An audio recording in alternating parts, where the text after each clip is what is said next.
everybody. We're here today for another episode of 21 Days of Renewed Strength.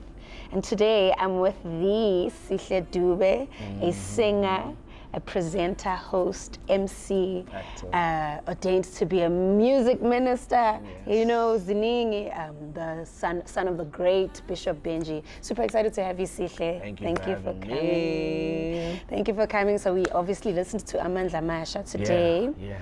That speaks of Isaiah 40:31. Those that wait on the Lord shall renew their strength. Yep. You know, so yeah, that's the song. And then I'd like to hear your strength story, your renewed strength story. Obviously, there's something that you can tell. There is a moment where you had to rely fully on God's strength and so forth. So yes. So, firstly, I want to comment on. Firstly, I want to say thank you for having me. It's a pleasure. I've always been a lover of your voice, your ministry. Thank you. I am your supporter, Nami, part of the gang. So yeah, it's lovely to be here. Song is great. While we were listening to it, and we had that little chat about who wrote the song and everything, and I was just like, okay. And you said Omanana, and I was just like, this makes sense because of the sound. It's so tranquil, and it's so like it's worship, but like worship in a tranquil and peaceful state, and it's just like it echoes renewal of strength. It really does. When you listen to it, you just feel like something is coming onto you and into you, and obviously God's Spirit, reviving and renewing, and you know what I mean, and just refreshing. It's a refreshing sound. It really is. And thank you. Congrats. Thanks. Beautiful. yes.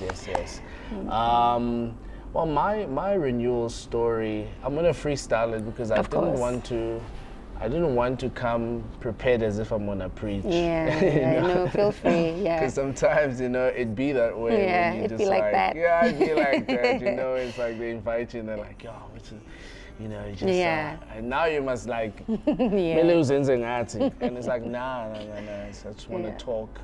Especially when it comes to God coming through for you in the moment that you need Him the most. To share that needs to be more conversational. You get what I'm saying? So my story is there's many stories to be honest, but the one that stands out for me when God came through for me in the most pivotal time is when I had gone through betrayal. I had gone through heartbreak.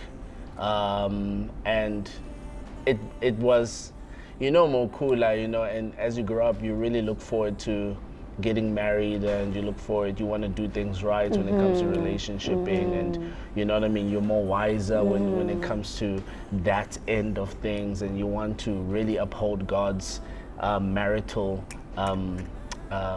constitution. So I was in that space. I'm still in that space. But I was in that space with somebody.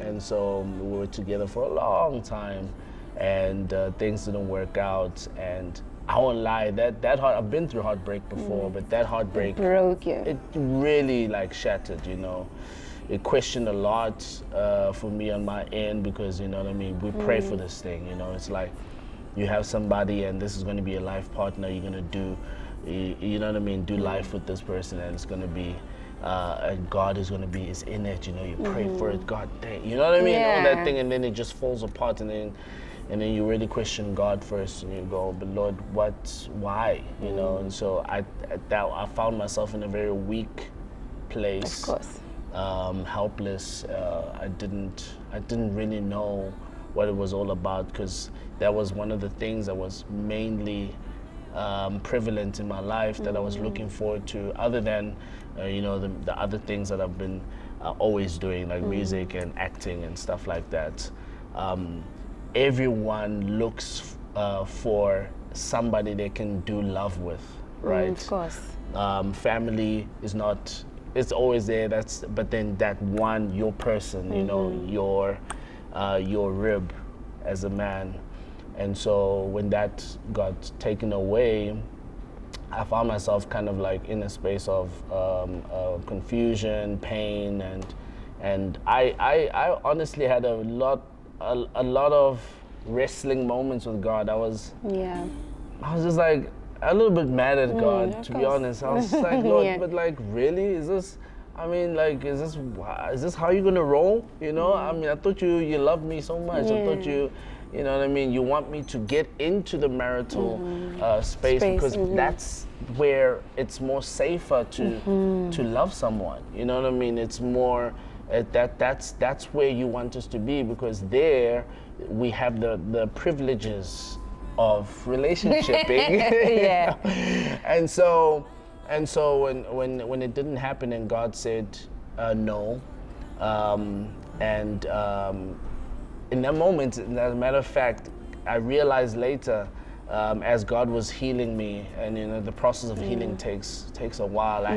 I'd gone through I believe like almost 2 years trying to heal and get over and make sense of this thing, and you know what I mean, move forward and accept and all these things. And within that 2 years, God was saying, I want you. You know what I'm saying? God was saying, I want you to have a relationship, deeper connection and relationship with me first. Let's work us out first. Yeah, that's so deep. Let's work us out first, and so that when we're good, not that I wasn't good with God, I was, but I was going through, you know what I mean, growing up, and you know, you go through some things, and there are things that you're wrestling with, you know, as you grow up and stuff like that. And so I was wrestling with some things, and not that I neglected God, but I believe God was saying, I need to take you somewhere. I need to take you somewhere. I need you, because there's somewhere I want us to go. Sure. And so this person was, I guess, not in the season, or it wasn't part of the plan that God had for me. Sure, Sihle. So during this time when God is like, okay, but I need to deal with you first. I need to know, I'm interested in knowing how was the journey and you drawing back your strength, because like you said, obviously you get to a point where you're angry at God, you're questioning, you know, and it's not so easy to pray sometimes, you know. So how do you now during that journey gain back your strength? You know, was it through lots of prayer, spending time with God? Yeah, for me it was just being in His presence. So I just wanted to be in His presence, because there in His presence I felt okay. I felt better. I felt like I can get through the next day. He wanted me in His presence. So and so when I found myself in His presence in that state, it hit different. It hit different. I started to experience God in His presence a little bit different. It's always when something wrong happens that you realize that, oh, you had something really, you know what I mean, like you only realize that there's a saying that goes, what is it? You only realize the value of something once it's taken away, right? Of course. So I feel like, in a sense, I took advantage of being in God's presence, because I grew up in a Christian household, and you know what I mean? I'm always in God's presence. I'm always in church, and I'm always like, you know what I mean? So you kind of build unknowingly, you build a familiarity. Yeah, I was about to say that. With God. And you can't be familiar with God. Yeah, of course. Because God is ever changing, and God, you can never finish God, and you can never say I know God. And so I believe I got to the place where I was just like, I was doing church, you know, and I was like, no, I believe in God. And almost like, no, I'm used to God. You know what I mean? No, it's God. No, I know it's God. I know God. I love God. You know what I mean? But yet God was saying, but you don't know me. Like, know me. You know what I mean? Like, there's so many aspects and facets and dimensions and areas of me that you haven't tapped into. You know what I'm saying? So when He took away that thing, and I was in the place of weakness, Bible says it and your weakness is your strength. And my weakness is my strength. And so as I was weak in his presence, I felt him differently. I like that. I felt him differently, and I heard him differently. And he began to minister to me differently. And I began to realize that I was neglecting going deeper with him. And it was exactly what you needed. It's exactly what I needed. Yeah. God isolated me so that he could just have a moment with me and spend say, more time listen, with you. I really want to be, you know what I mean, to use you because I have something that I placed in you, I predestined you for something on this earth that's bigger than just trying to do what you want to do. You know what I mean? There are souls that are tied to you that can only be released and blessed and receive their breakthroughs through you.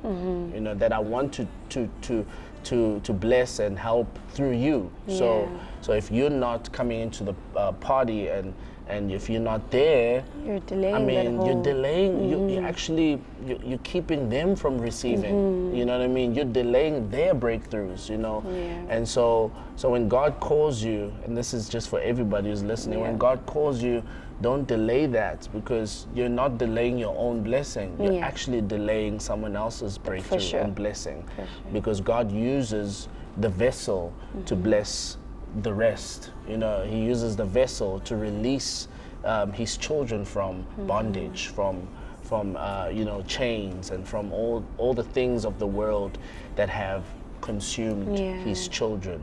And so that was what God was saying to me. And I was praying, and God renewed me. God made me understand. God gave me the renewed strength I needed to keep going.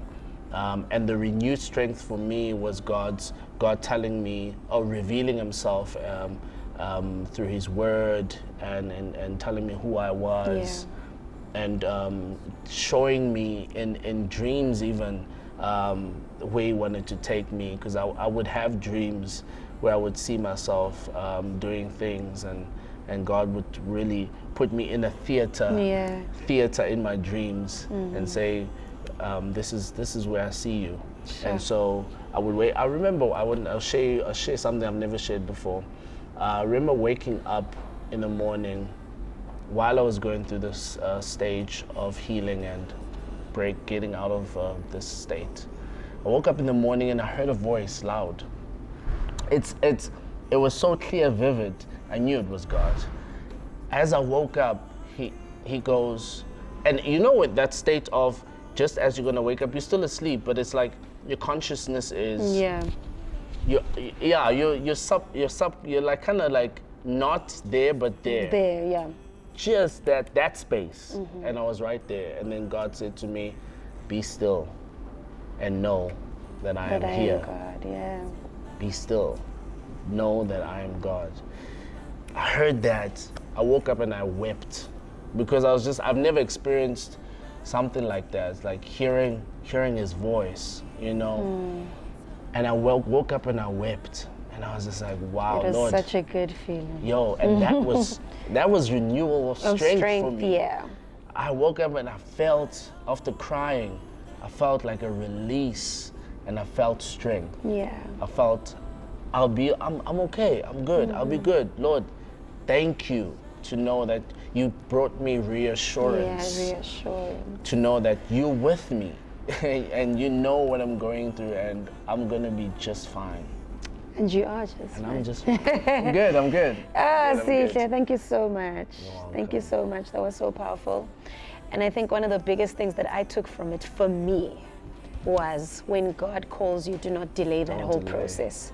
Sometimes you're not even delaying yourself, you're delaying someone else getting saved. You know, that was one of the most important things that I got from it. So thank you so much for sharing your story of strength and how God renewed your strength. Sihle, I know that so many people's lives are going to be touched, because so many people relate to the story that you had to share today. I hope so. Thank you for coming through once again. You. It's been so good. Thanks, Much Sihle. love. Thank you, girl. All right, cool.